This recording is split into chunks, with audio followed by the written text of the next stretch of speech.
For about 10 years, Neil King Jr. had an idea rattling around in the back of his head. His goal was to travel from Washington, D.C. to New York City, not by car or bus or train or plane, but by walking. Along the way, he wanted to talk to people, learn about undiscovered history, really see and experience a part of the country most people zip right through. Neil King, who is a retired reporter for the Wall Street Journal, finally made that journey and writes about it in his new book, American Ramble, A Walk of Memory and Renewal. We started our conversation by talking about how the idea for the walk grabbed him and wouldn't let go. You know, it was like I live on Capitol Hill right by the U.S. Capitol. I'm like, God, what if I walked out my door and just had the pedestrians experience to New York? And then it festered and grew, and then it became a thing. The idea for the walk came to you quite a few years ago, and then you had some health issues that put everything on hold. You had cancer of the esophagus, chemotherapy, radiation, surgery. Thought it was behind you. Recurrence, more chemo, more radiation. How did this change your outlook as you were planning the walk, because you hadn't given up the idea? You know, it did profoundly, because it kind of altered my sense of time. Not only just the immediacy, the urgency, we all should do the things we want to do, but it kind of expanded time in a way for me and made the things that I was seeing more vibrant and more vivid.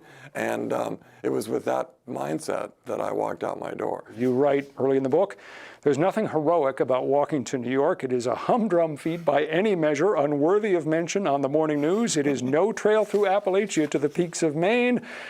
No Amazon jungle requiring a machete in the belt for vines or snakes. The gravest peril was a driver looking at his phone. Yes, exactly, which I was very vigilant about. But yeah, this was not, you know, I was never looking for accolades or honors because I covered a lot of distance. I wasn't climbing high peaks. I wasn't forging huge rivers. It was humdrum, and yet by the second day, I realized it was magical. What was your daily routine? What time would you get up? About how many miles would you cover in a typical day? How did you just go about the day? Yeah, it was about 14 miles on average if you do the math. Some days were way longer than that. Others were less. I would wake up super early and write about the day before. And so that part was, there was a kind of meticulousness about having to do that. And I had arranged to meet certain people, mayors and archaeologists and historians and that kind of thing. But there was tons of room with each day for things to just come my way, and they did. Neil King traveled with a sense of history on a route filled with it. From the centuries-old rock carvings in the Susquehanna River to the recreated log cabins at Valley Forge to the replicas of the boats George Washington used to cross the Delaware River. Part of the joy of the trip was the unexpected that happened to you. Early on, maybe second day, third day, something like that, you're having lunch in a tavern, having fish tacos and a beer. Rain outside starts to come down in sheets. And what was your response?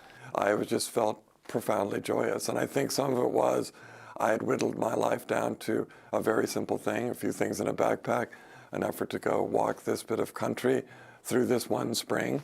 And I was only there to pay attention to enjoy the day as it came. And despite the fact that it was pouring rain outside, I was in a place where I was joyful. Beer, fish tacos, rain outside. And I had a lot of those moments like that. It was really quite amazing. Along the way, you were walking and cars were kind of a nuisance to you a lot of the time, and you sort of developed kind of a contempt for the automobile, didn't you?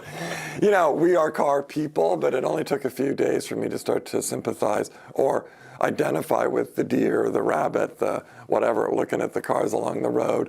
And I also just realized if you're walking 3 miles an hour, you are in a profoundly different world, an infinitely richer world than the people driving by in their cars. Perhaps my favorite chapter in the book is your description of your encounter with the students and teacher at a Mennonite school. You were in what most of us would consider a part of Amish country in Pennsylvania.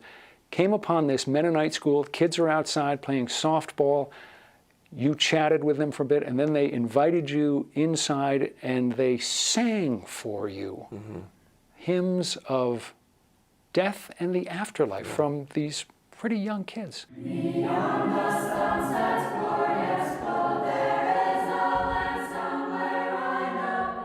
It, for you, was a transcendent experience, wasn't it? It was, as I say in the book, the most pure, fulsome expression of thanks I think I'd ever received. And you know, I've remained in touch with all of those kids, with the teacher. I've been up there multiple times. I went up there for a book event, 300 people came, 50 of them got on the risers and sang for me. And I think the point is, it's going out of your way, stepping outside of your own rut, and being really kind of radically open and interested to what other people are doing and interested in their lives. And that was my sensibility during this walk, and people really responded in return.